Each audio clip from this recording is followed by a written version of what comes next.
하나님 말씀 에스겔 11장 13절부터 25절입니다.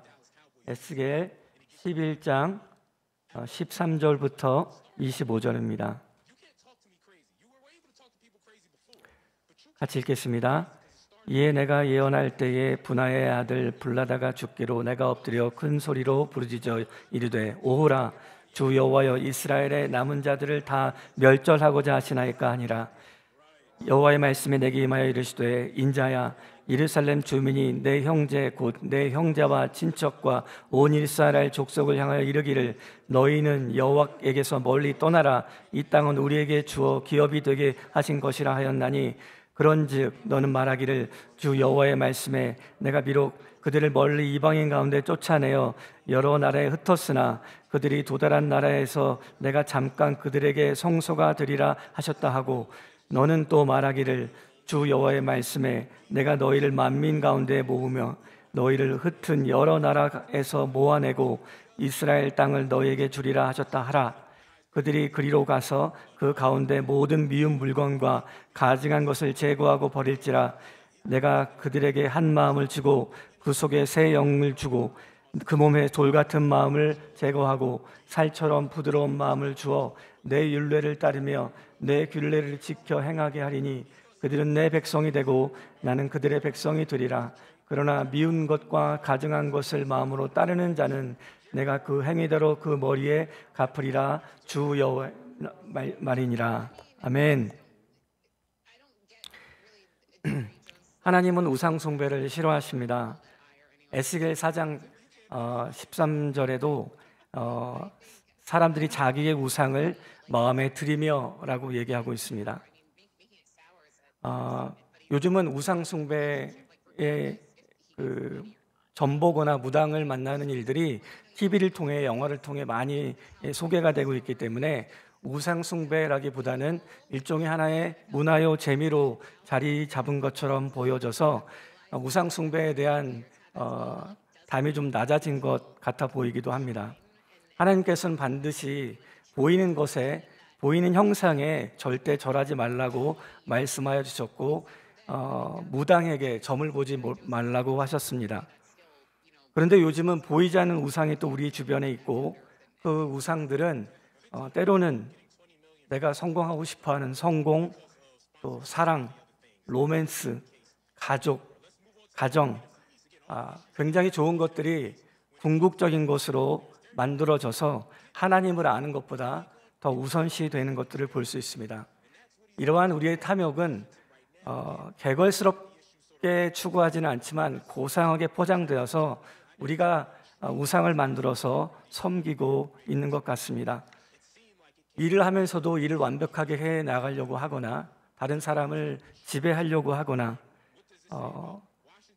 내가 갖고 있는 정치적 이념이 하나님에 대한 성경 말씀을 대체하는 시대를 살아가고 있습니다.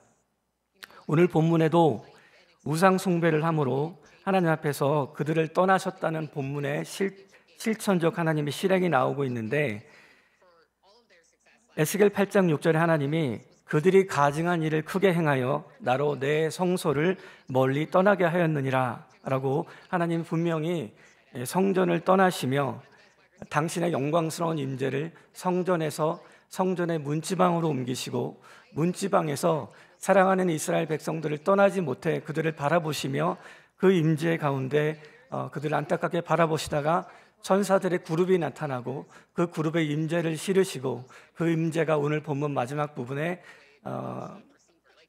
동편 산 위에 머물러 계시는 그 하나님을 우리가 볼 수 있습니다. 이스라엘 백성들은 이 본문 11장 1절쯤에 보면 태양신을 섬긴 25명의 장로들이 나옵니다. 이 당시에 우상 숭배를 했던 자들은 투기의 신이나 바벨론의 신이나 또는 태양신을 섬겼고 성전 안에 은밀한 방을 만들어서 우상 숭배를 했고 여인까지 가당만 우상 숭배를 실행했습니다. 겉으로 드러나는 외형적 신상을 만들고 조형적인 우상 숭배를 했었습니다. 그때 25명의 악한 장로 중에 아하냐, 사냐와 분하야가 있는데 그 분하야의 아들 한 명이 오늘 에스겔 옆에서 바로 죽게 됩니다. 그러니까 에스겔이 놀라서 하나님께 울부짖고 기도합니다. 하나님, 당신의 택한 자들도 멸절하시겠나이까? 9장 8절에도 에스겔은 동일한 기도를 했었는데요. 남은 자들을 하나님이 멸하실 것에 대한 두려움 때문에 하나님의 성품을 의지하여 간절하게 하나님 그들을 구원해 달라는 중보의 기도를 하고 있습니다. 그런데 오늘 본문 15절 이하에 보면 예루살렘 주민들, 바벨론의 포로로 잡혀가지 않은 예루살렘의 남은 자들이 있습니다.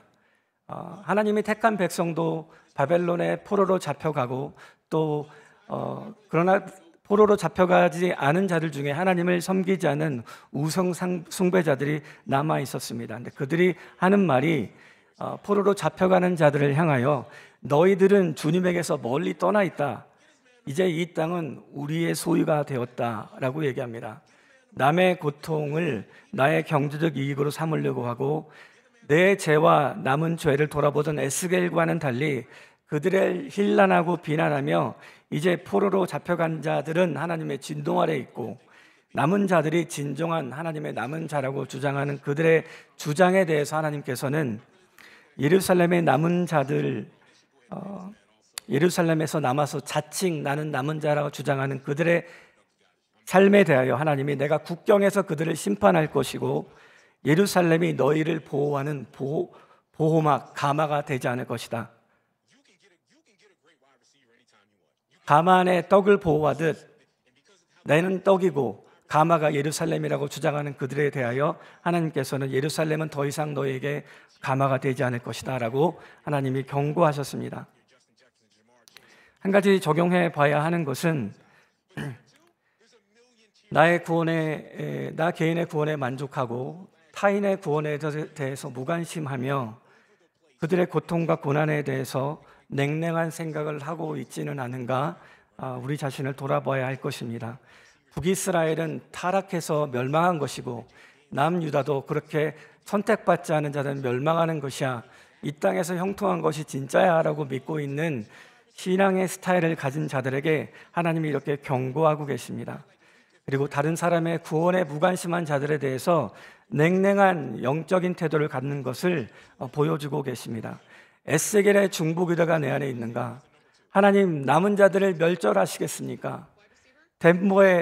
덴보라는 성읍에 아직도 내가 택한 자들이 많다라고 바울에게 말씀하셨던 예루살렘 성에 대한 바울의 기도에 대해서 동일한 적용을 우리가 해볼 수 있겠다 생각이 듭니다.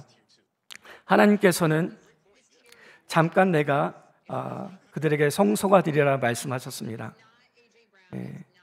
하나님께서는 성전을 훼손시킨 자들을 바벨론으로 보내시면서 바벨론의 포로로 잡혀간 자들에게 잠시 내가 그들에게 찾아가는 성소가 되겠다라고 말씀하십니다. 그리고 이스라엘의 땅을 내가 너희에게 주겠다라고 말씀하십니다. 포로로 잡힌 자리에서 고난과 고통을 겪은 자들에게 내가 돌아오면 이스라엘 땅을 너에게 주겠다라고 말씀하시며 뿐만 아니라 새 마음과 새 영을 돌같이 굳은 마음을 부드러운 살 같은 마음으로 바꾸어 주실 것을 얘기를 하고 있습니다.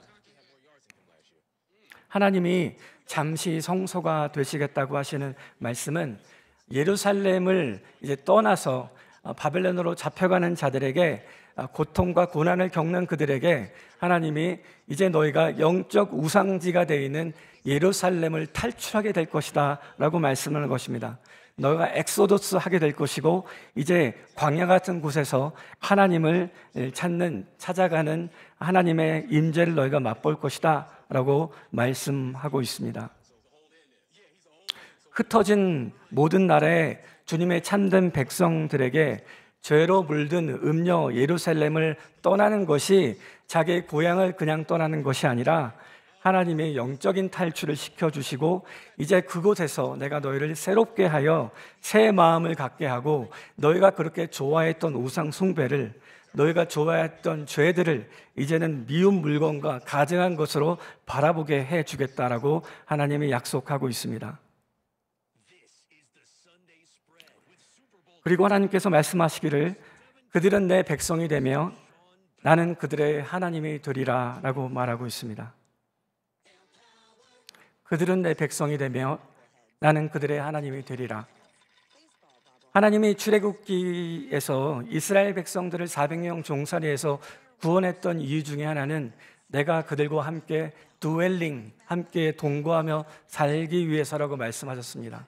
그러면서 말씀하시기를 출애굽기 6장 7절에도 너희는 내 백성으로 삼고 나는 너희의 하나님이 되리니 나는 애굽 사람의 무거운 짐 밑에서 너희를 빼내어 너희의 하나님이 여호와인 줄을 너희가 알게 하겠다라고 말씀하셨습니다. 수백 년이 지나서 하나님께 죄를 범하고 타락했던 에스겔 시대에 포로로 잡혀가는 남유다 사람들에게 하나님은 동일하게 말씀하십니다. 너희들은 내 백성이 되고 나는 너의 하나님이 되는 것을 너희가 알게 하겠다라고 얘기합니다. 하나님이 우리를 죄에서 구원하신 이유 중에 하나는 우리를 죄에서 구속하여 우리와 함께 살기 위해서 우리를 죄에서 구원하셨습니다.